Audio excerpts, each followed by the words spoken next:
Milli Akademiyanın buraxdığı Azərbaycan tarixi 2 var. Orada mən sizə deyəcəm, siz dəhşətə gələsiniz.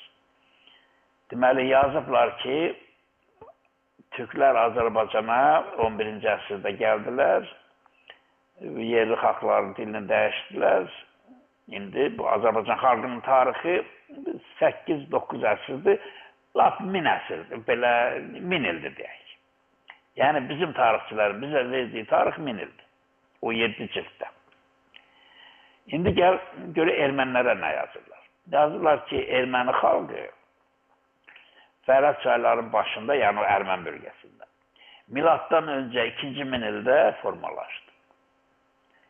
Yəni, haradasa, əgər 2-ci minilin sonlarını nəzərdə tutacaq, 1000 il oradan, 3000 il onlara yaş verir.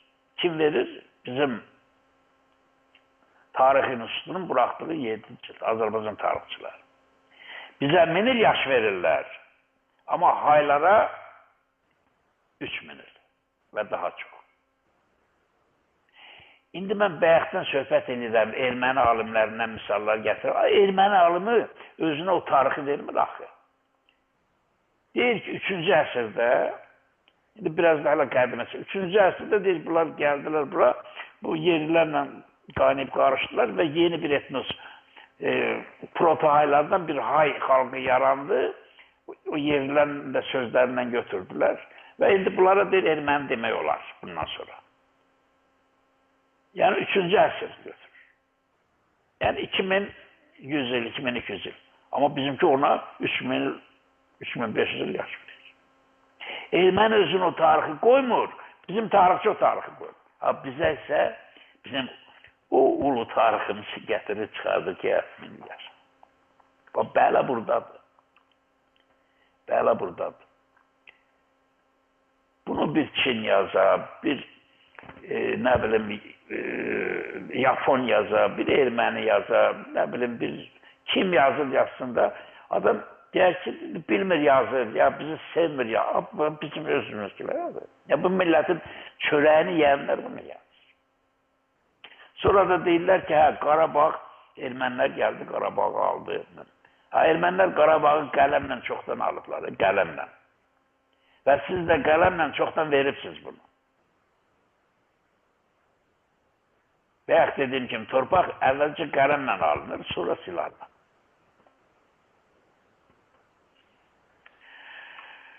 Həmin hayların o yerləşdiyi Ərmən bölgəsi, deməli, tarix boyu, əgər o bölgənin tarixinə baxsaq, o bölgənin adı ortalığa çıxdığı çağlarda Mada elinin bir bölgəsi olub, canişinlik olub. Ondan sonra Haxamanişlər gəldi hakimiyyətə, Farslar, onların bir bölgəsi oldu, bir canişinliyi. Ondan sonra İskəndər ki, gəldi, dövləti dağıtdı. İskəndərdən sonra orada Sələfkilər dövləti quruldu. Və bir neçə əsr Sələfkilərin bir bölgəsi oldu orada, canişinlik oldu. Və Sələfkilərin vaxtında da o bölgəni 2 yerə böldülər. Çünki 2 canişinlik oldu oranın. Sələfkilərdən də sonra partlar oldu.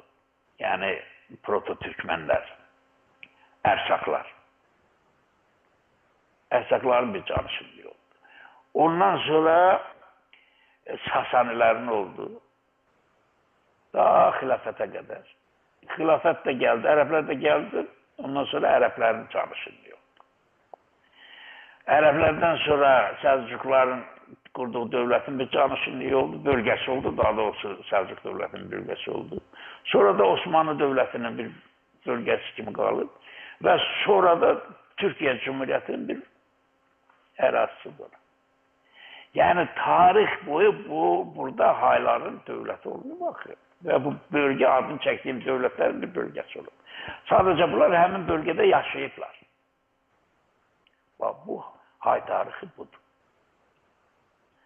Obyektiv, real tarix budur. Amma bu canişinlik, bu bölgə önəmli bölgə olub. Niyə? Çünki həmişə ən böyük dövlətlərin müharibəsində bu bölgə arada qalıb. deyək ki, Rumlarla partiyalar savaşanda arada qalıb. Ondan da qabaq Yunanlarla Perslər vuruşanda bu bölgə arada qalıb. Sonra Bizansla Sasanilər vuruşanda bu bölgə arada qalıb. Ona görə bu bölgə başı bələbəli bir bölgə olubdur. Əhalisi doğrudan doğrudan əziyyət çəkib. İndi orada haylar da yaşayıb, Türklər də yaşayıb. Türklər daha çox yaşayıb. Çünki orada bir İslamdan sonra kəsil orada da bir bəylik qurulmuşdu. Ahlat şəhər ətrafında və ona Ahlat şahlıq da deyildi, Ərmən şahlıq da deyildi, Ərmən şahlığı. Və o şahların heç biri hay deyildi, o hamısı Türklərdir.